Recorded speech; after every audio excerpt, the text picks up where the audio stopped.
Hello friends, स्वागत है आप सभी का आपके अपने यूट्यूब चैनल में। जैसा कि आप सभी को पता है, एसएससी जीडी परीक्षा की अंतिम दिनों में सबसे अच्छी तैयारी आपको करवाई जा रही है इस चैनल पे। 10 जनवरी से 14 फरवरी के बीच में जो आपका पेपर होगा उसी की तैयारी कर रहे हैं अपने लास्ट दिनों में। जिनको भी आखिरी दिनों में सबसे अच्छी तैयारी करनी है तो चैनल के साथ जुड़ जाइए हमेशा के लिए। चैनल को सब्सक्राइब करके बेल आइकन ऑन कर लीजिए। जितने भी लोग वीडियो देख रहे हैं एक साथ सब्सक्राइब कर दें आखिरी दिनों में सबसे अच्छी तैयारी करने के लिए। आज के वीडियो में आपके लिए मुश्किल जो लेवल है ना वो क्वेश्चन लेकर आया हूँ, जो हार्ड लेवल के क्वेश्चन पूछे जाते हैं जीडी परीक्षा में। तो पूरा वीडियो देखिएगा। ये प्रश्न आपको ज़रूर याद कर लेना एग्जाम से पहले, क्योंकि बिल्कुल यही प्रश्न आपके जीडी परीक्षा 2023 में आएगा। हार्ड लेवल है, पहले ही बता रहा हूँ। तो पूरा वीडियो देखिएगा, स्किप मत करना कोई भी क्वेश्चन। वीडियो को लाइक और शेयर के साथ कंटिन्यू करना। तो देखिए क्वेश्चन आपके स्क्रीन पे आ गए हैं। साथ में आपको भी कमेंट करके आंसर बताना है। जिनको भी आता है क्वेश्चन का आंसर, सभी के आंसर लास्ट में कमेंट में पढ़ूंगा। फर्स्ट क्वेश्चन आपका, दक्षिण ध्रुवीय क्षेत्र में भारत द्वारा स्थापित पहला स्थायी अनुसंधान स्टेशन अंटार्कटिका में स्थित है, उसका नाम बताना है। First permanent research station established by India in south polar region Antarctica is, इसका नाम है Dakshin Gangotri. Option B right answer होगा। वीडियो को जिसने भी अभी तक लाइक नहीं किया है तो शानदार, वीडियो की शुरुआत भी आपको लाइक से ही करनी है और शेयर भी करना है अपने सभी दोस्तों तक वीडियो पहुंचाने के लिए। नेक्स्ट क्वेश्चन देखते हैं। क्वेश्चन नंबर 2 देखिए, हड्डियों की नैदानिक तस्वीर लेने के लिए हम उपयोग करते हैं किसका? For taking the clinical photograph of bones we use x-rays. X किरणों का हम यूज़ करते हैं हड्डियों की नैदानिक तस्वीर लेने के लिए। ऑप्शन सी राइट आंसर होगा। अगला क्वेश्चन देखिए, एक घड़ी वसंत होती है जब खालिस्तान प्राप्त होता है। A watch spring when wound up acquires, जो एक घड़ी है वो क्या होगी? जब स्थितिज ऊर्जा होगी ना, तब वो एक घड़ी वसंत तब होगी जब उसे स्थितिज ऊर्जा प्राप्त होती है। तो यहाँ पे राइट आंसर होगा option C potential energy. Hindi में थोड़ा मिसप्रिंटिंग है, संभावित नहीं होगा, स्थितिज होगा। ठीक है, तो ऑप्शन सी राइट आंसर हो जाएगा। अगला क्वेश्चन देखिए, केंद्रीय चिड़ियाघर प्राधिकरण कहाँ पर स्थित है? Central zoo authority is located in, तो ये स्थित है राजधानी नई दिल्ली में। ऑप्शन ए यहाँ पे राइट आंसर होगा। सभी को आंसर करना है साथ साथ में। अगला क्वेश्चन है, कंप्यूटर का इम्पैक्ट जो प्रिंटर होता है वो उसके बारे में पूछा गया है। तो देखिए, जो इम्पैक्ट जो प्रिंटर्स है ना, ये क्या होता है? Strike a ribbon against the paper two produce character images, चरित्र छवियों का उत्पादन करने के लिए कागज के खिलाफ एक रिबन हड़ताल है इम्पैक्ट प्रिंटर। तो ये वाला जो ऑप्शन है वो बिल्कुल राइट है। और आप देख सकते हैं लैंग्वेज देखिए आप ऑप्शंस की कितनी टफ है। अगला क्वेश्चन देखिए, निम्नलिखित में से कौन एक बायोस्फीयर रिजर्व नहीं है? विच one of the following is not a biosphere reserve? तो ग्रेट निकोबार जिसकी स्थापना 1989 में हुई थी, ये तो एक बायोस्फीयर है। सुंदरवन 1989 इसकी भी स्थापना हुई थी, ये भी है। नंदा देवी इसकी स्थापना 1988 में हुई थी, ये भी। ये तीनों ही क्या है? बायोस्फीयर रिजर्व हैं। पर बात कर लें गल ऑफ कच्छ की, जो कि 2008 में स्थापित हुआ, और ये क्या एक मरुस्थल के रूप में जाना जाता है, ये एक बायोस्फीयर नहीं है। ऑप्शन डी जो है ना, ये राइट आंसर होगा। अगला क्वेश्चन देखिए, निम्न में से कौन सी भाषा ऑस्ट्रिक समूह की है? देखिए दोस्तों, which one of the following languages belongs to the Austric group? Austric group में 2 लैंग्वेज आती हैं, जिसमें से एक ऑप्शन में दिया है वो है खासी। जो खासी है ना, ये एक दोस्तों ऑस्ट्रिक समूह की भाषा है। ऑप्शन सी राइट आंसर होगा।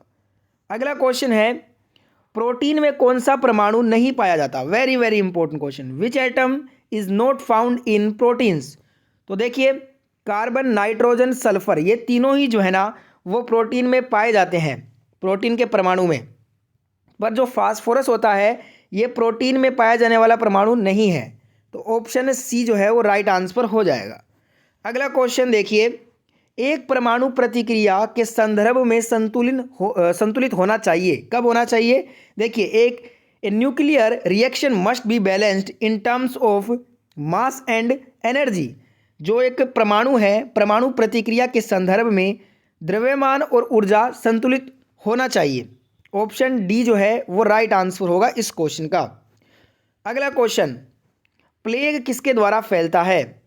जो प्लेग है ना, ये रेट फ्लिया जिसे हम रेट पिसू कहते हैं, इसके द्वारा फैलता है। चूहा नहीं होगा, रेट पिसू ही होगा। ऑप्शन सी राइट आंसर होगा।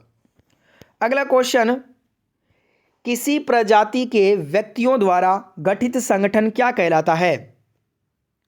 देखिए, यहाँ पे जो ऑर्गेनाइजेशन है ना, जो ऑर्गेनाइजेशन फॉर्म हुई है इंडिविजुअल्स के द्वारा, उसे हम क्या बोलेंगे? पॉपुलेशन ही बोलेंगे, आबादी। ऑप्शन बी राइट आंसर हो जाएगा।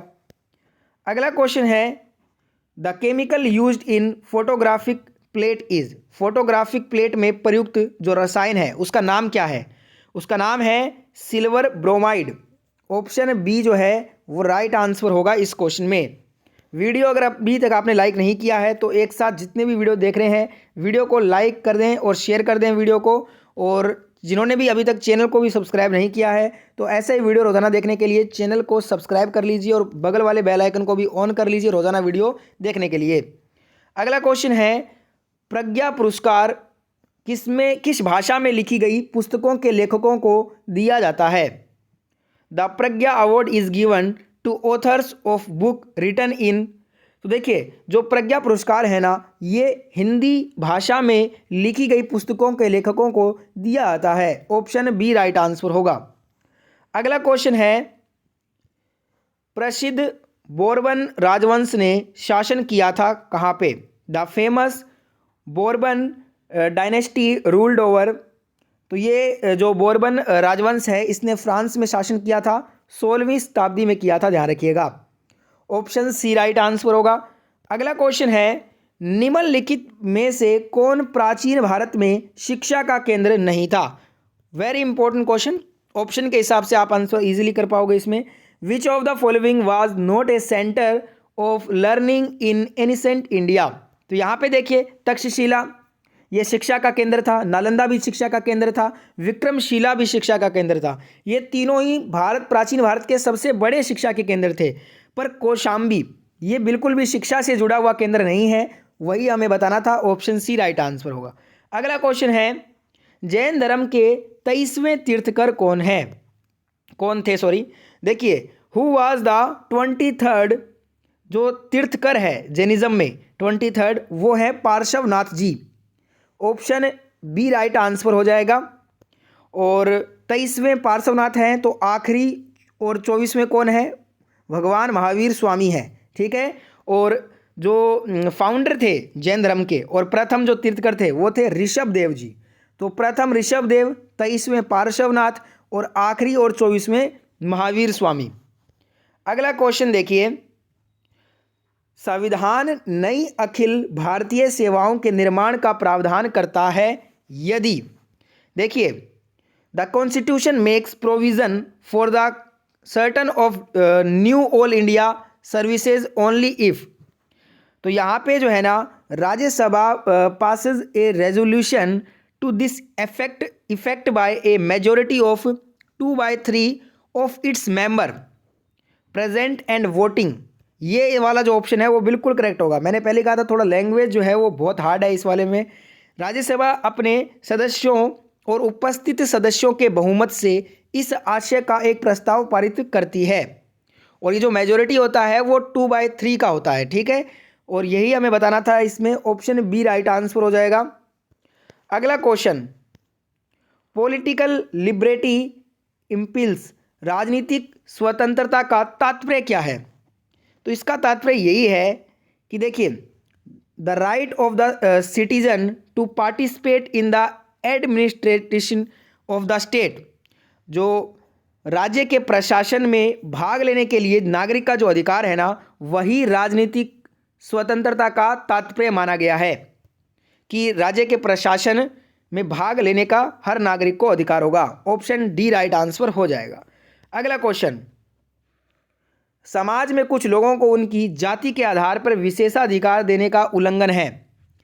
तो ये जो समाज में कुछ लोगों को उनकी जाति के आधार पर जो विशेष अधिकार देने का जो उल्लंघन है वो एक सोशल जस्टिस है, सामाजिक न्याय इसको बोलते हैं। ऑप्शन बी जो है ना वो राइट आंसर हो जाएगा, ठीक है। बढ़ते हैं अगले क्वेश्चन की तरफ। अगला question, which one of the following denotes an enterprise, निम्नलिखित में से कौन एक उद्यम को दर्शाता है। उद्यम को कौन दर्शाएगा इनमें, जो वर्किंग कैपिटल है ना, कार्यशील पूंजी, वही जो है ना उद्यम को दर्शाती है। ऑप्शन बी जो है वो राइट आंसर हो जाएगा। अगला क्वेश्चन, शर्म को एक राजा के रूप में माना जाता है। Labour is consider as a king under, तो देखिए ये जो है ना कम्युनिज्म, साम्यवाद, शर्म को एक साम्यवाद राजा के रूप में माना गया है। ऑप्शन सी जो है यहाँ पे आपका राइट आंसर हो जाएगा, communism is the right answer. अगला क्वेश्चन है, कृषि भारतीय औद्योगिक विकास को कैसे बढ़ावा देती है। How does agriculture promote the Indian industrial development, जो कृषि है ना ये भारतीय औद्योगिक विकास को बढ़ावा देती है बाय सप्लाइंग रॉ मटेरियल्स, कच्चे माल की आपूर्ति करके सीधे कृषि जो है वो भारतीय औद्योगिक विकास को बढ़ावा देती है। ऑप्शन ए जो है वो राइट आंसर है। अगला क्वेश्चन देखिए, the cash reserve ratio is a tool of, नगद आरक्षित जो अनुपात एक है ना वो उपकरण है, वो कौन सी नीति का उपकरण है। नगद आरक्षित अनुपात एक मौद्रिक नीति का जो है वो एक उपकरण है जिसे अपने मॉनेटरी पॉलिसी बोलते हैं, और जो इसे रेगुलेट किया जाता है वो रेगुलेट कौन करता है, इसे आरबीआई रेगुलेट करता है। ठीक है, ध्यान रखिएगा, वेरी इंपॉर्टेंट, ये पूछा जाता है कौन रेगुलेट करता है मौद्रिक नीति को, आरबीआई। अगला question, in BCG vaccine the word C stands for, BCG vaccine में सी शब्द का अर्थ क्या होता है, सी का अर्थ होता है Calmette. Option A right answer होगा। अगला क्वेश्चन, शेर शाह की महानता किस में निहित है। इन चार में से शेर शाह की महानता सबसे ज़्यादा किस में निहित है वो बताना है। The greatness of Sher Shah lies in his administrative reforms, जो उन्होंने किए थे, प्रशासनिक जो सुधार उनके कार्यकाल में हुए शेर शाह के कार्यकाल में, वही उसकी महानता में निहित है। ऑप्शन डी राइट आंसर होगा इस क्वेश्चन का। अगला क्वेश्चन देखिए, क्वेश्चन है कि वायुमंडल में मौजूद सल्फर के ऑक्साइड को बारिश के कारण धुल जाता है और ये क्या बनता है। Oxide of sulphur present in the atmosphere are wash down by rains to cause, तो ये जो है ना इंडस्ट्रियल स्मोक फॉर्मेशन कर लेता है, औद्योगिक स्मोक का गठन करता है ये। ऑप्शन डी राइट आंसर होगा इसका। अगला क्वेश्चन, तेलुगु कार्य पुस्तक अमुक्ता मालिदा के लेखक कौन थे। Who was the author of Telugu work Amuktamalyada, तो ये थे दोस्तों कृष्ण देव राय, ये तेलुगु कार्य पुस्तक अमुक्ता मालिदा के लेखक थे। ऑप्शन डी राइट आंसर हो जाएगा। अगला क्वेश्चन है, विच one of the following is a non dimensional quantity, निम्नलिखित में से कौन सा एक गैर आयामी मात्रा है। गैर आयामी मात्रा हो जाएगा स्ट्रेन, तनाव क्या है, एक गैर आयामी मात्रा है जिसे इंग्लिश में स्ट्रेन बोलते हैं। अगला क्वेश्चन हुआ यहाँ पे देखिए, दिल्ली सुल्तानों में से किसने रक्त और लौह की नीति को अपनाया था। बहुत फेमस क्वेश्चन है हिस्ट्री का। रक्त और लौह की नीति जब भी आप सुनो आपको आंख मिच के आंसर कर देना है बलबन, ठीक है, बलबन आंसर हो जाएगा। अगला क्वेश्चन देखिए, when was the office of district collector created, जिला कलेक्टर का कार्यालय कब बनाया गया था। ये वारेन हेस्टिंग्स के द्वारा बनाया गया 1772 में। ऑप्शन सी राइट आंसर हो जाएगा। अगला क्वेश्चन है, जब पानी जम जाता है तो उसका घनत्व क्या होगा। When water फ्रीजेज its density decreases, जब पानी जम जाता है तो उसका जो घनत्व है वो घटता है। ऑप्शन ए राइट आंसर होगा। अगला क्वेश्चन है, लोकतंत्र एक सरकार है जिसमें सभी की हिस्सेदारी होती है। Democracy is a government in which everyone has a share was the opinion of, ये जो कहा है वो अब्राहम लिंकन ने कहा है। ऑप्शन बी राइट आंसर होगा। ये पूर्व राष्ट्रपति थे यूएसए के। अगला क्वेश्चन देखिए, क्वेश्चन है, दादा भाई नौरोजी ने पुस्तक में ड्रेन ऑफ वेल्थ के अपने सिद्धांत का वर्णन किया है। ये आपके लिए बहुत इंपॉर्टेंट क्वेश्चन, ध्यान रखिएगा, बहुत बार एग्जाम में आता है ये। Dadabhai Naoroji has described his theory of drain of wealth in the book. तो देखिए, poverty and un British rule in India, Bharat में गरीबी और गैर ब्रिटिश शासन। हमसे पूछा गया था कि दादा भाई नौरोजी ने पुस्तक में ड्रेन ऑफ वेल्थ के अपने सिद्धांत का वर्णन किया है। तो यही आपका आंसर सही होगा, poverty and un British rule in India, Bharat में गरीबी और गैर ब्रिटिश शासन। Option B is the right answer. अगला क्वेश्चन है, the term URL used in internet technology stands for. URL शब्द का उपयोग इंटरनेट प्रौद्योगिकी के लिए किया जाता है, इसका फुल फॉर्म होता है uniform resource locator. Option D is the right answer. अगला question, which one of the following is an autotroph, निम्नलिखित में से कौन सा एक स्वपोषी है। टिड्डी, तितली, मशरूम, ये तीनों ही क्या हैं, ये तीनों ही परपोषी हैं। शैवाल जो है ये एक स्वपोषी होता है, वही हमसे पूछा है, ऑप्शन बी राइट आंसर होगा। अगला क्वेश्चन है, क्वेश्चन में पूछा है कि पर्यावरण में प्रदूषकों की उपस्थिति आमतौर पर ppm में व्यक्त की जाती है, जहां ppm का फुल फॉर्म क्या होगा।